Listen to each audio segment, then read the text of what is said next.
Boa tarde, meus irmãos queridos. Aqui quem vos fala é Neilton, do canal Que Mudei o Nome.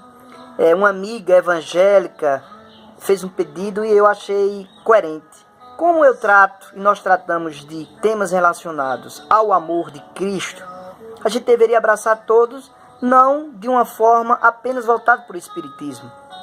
Eu a compreendi e realmente ela estava certa, está certa.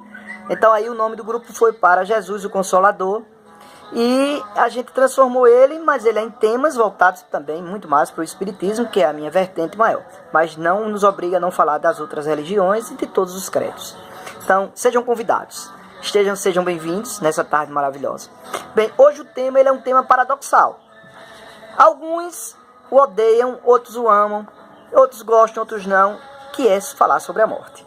O que o Espiritismo entende sobre morte? O que é a morte para o Espiritismo? Eu inicio com uma passagem do Evangelho.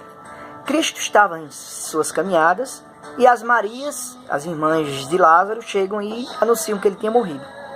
Todas perturbadas, muito chorosas, e Jesus, tranquilo, as conforta, dizendo que apenas ele dorme. Então, ele afirma, porque ele sabia que apenas não estava ainda desencarnado. Era muito comum naquela época as pessoas serem colocadas nos túmulos ainda vivas, por incrível que pareça. Por quê? Porque o diagnóstico de morte não era tão preciso como hoje. Mesmo assim, ainda existem casos de pessoas que são enterradas vivas, por incrível que pareça. Mas não tenha medo, porque hoje a tecnologia ela tá transformando tudo isso e nós temos outros meios. O corpo humano foi criado pela espiritualidade e foi necessário nós termos um envoltório para proteger o espírito, que é o perispírito. Perispírito. Então, é um envoltório humano, que é todos ligados por fluidos energéticos. E aí, a carne, quando acontece o seu momento de desencarne, para cada um tem o seu momento, dependendo do que se passou para chegar até ele, alguns casos de doenças, outros com atos de violência, e aí vai. Cada caso é um caso, mas a gente vai tratar da forma geral.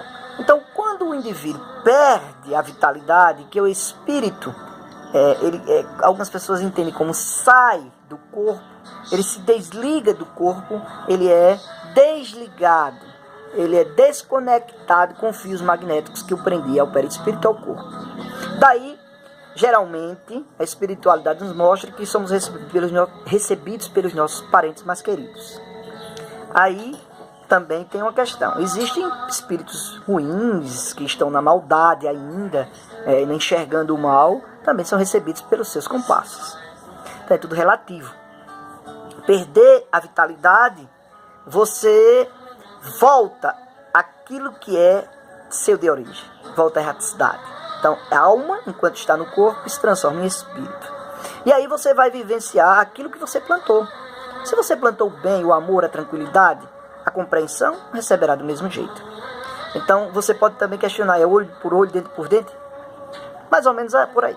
Suas atitudes é que vão determinar o seu estado no mundo espiritual. Outras questões que a gente vai vendo no decorrer do tempo. E o que é feito? Qual a aparência que torna? Geralmente a gente tem as aparências das últimas encarnações. Alguém vai me reconhecer como Neilton quando eu estava aqui. Outros amigos mais antigos com outras aparências. Então, o espírito não tem cor, o espírito não tem sexo, como a gente entende. Então, assim, desencarnar, a gente utiliza a palavra desencarne, ou encarnar, é um processo que já aconteceu com todos nós há muito tempo e sempre irá acontecer. Não devemos temer, se tivermos medo. Temos que buscar sempre a caridade e o amor para que nos libertemos do medo. Desencarnar é normal, todos nós temos. E é bom tê-lo, é natural. É algo que foi colocado na natureza humana, na natureza animal, para que ele tenha receio e preserve a vida. Mesmo assim, você vê os números altíssimos de suicídio.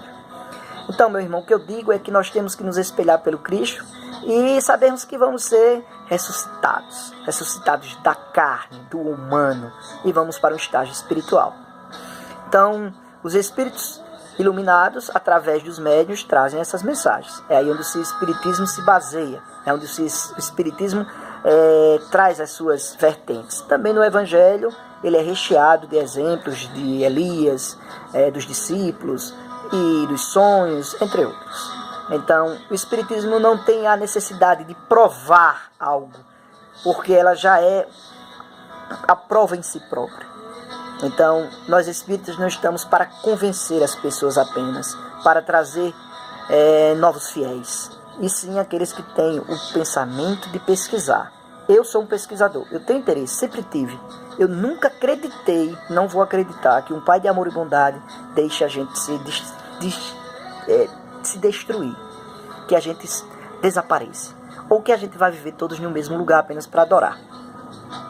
Então, eu acredito que esse projeto divino, ele é muito mais do que a gente merece.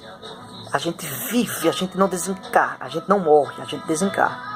Então, meu irmão, fique feliz, saiba que se você estiver pensando em besteiras, em loucuras, busque uma casa espírita, busque um espírita, procure alguém que tenha entendimento, que você vai se sentir mais tranquilo e vai entender. O suicídio não é o caminho. Os suicidas ficam presos ao corpo, ficam presos ao seu envoltório. Não é saída.